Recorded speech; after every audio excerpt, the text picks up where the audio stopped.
আসসালামু আলাইকুম, সবাইকে স্বাগতম নিকাস কুকিং বুকে।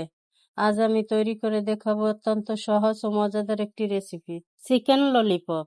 চিকেন ললিপপ বানাতে প্রথমে বাটিতে নিয়ে নিলাম 2 কাপ ময়দা, তারপর দিয়ে দিলাম পরিমাণ মতো লবণ, দিয়ে দিলাম তেল, তারপরে ভালোভাবে মেখে নিই। মাখা হয়ে গেলে দিয়ে দিলাম পানি দিয়ে আবার ভালো করে মেখে নিই। তৈরি হয়ে গেল আমাদের ডো। এরপর উপরে কিছুটা তেল দিয়ে ভালো করে মেখে 15 মিনিটের জন্য রেস্টে রাখি।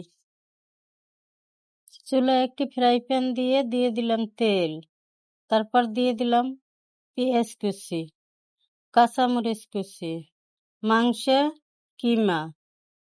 এবার সব কিছু ভালোভাবে মিক্স করে নেই।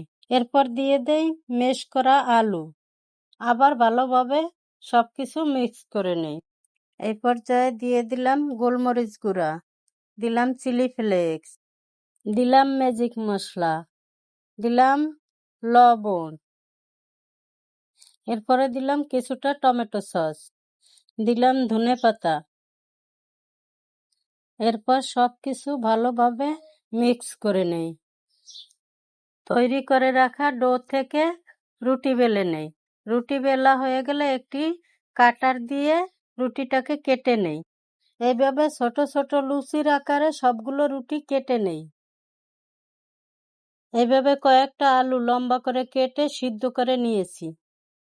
কেটে রাখা রুটির মাঝে দিয়ে দিলাম চিজ, দিলাম পুর, তারপর দিলাম আলু দিয়ে ভালো করে মুখটি বন্ধ করে দেই।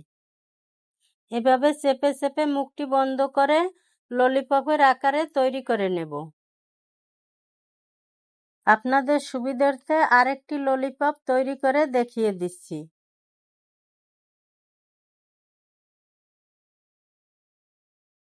এভাবে সবগুলো ললিপপ তৈরি করে নিলাম।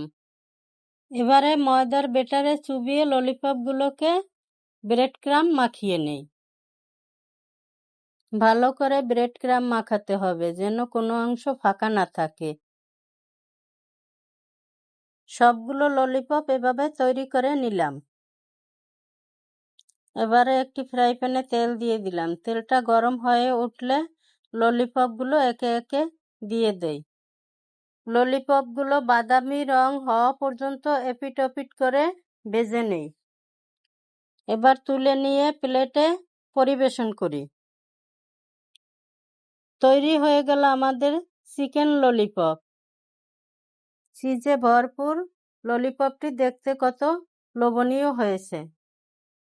যে কোনো সস অথবা মেয়োনিজের সাথে গরম গরম আপনারা এটি পরিবেশন করতে পারেন। ভিডিওটি ভালো লাগলে লাইক, কমেন্ট, শেয়ার করুন এবং সাবস্ক্রাইব করুন। আল্লাহ হাফেজ।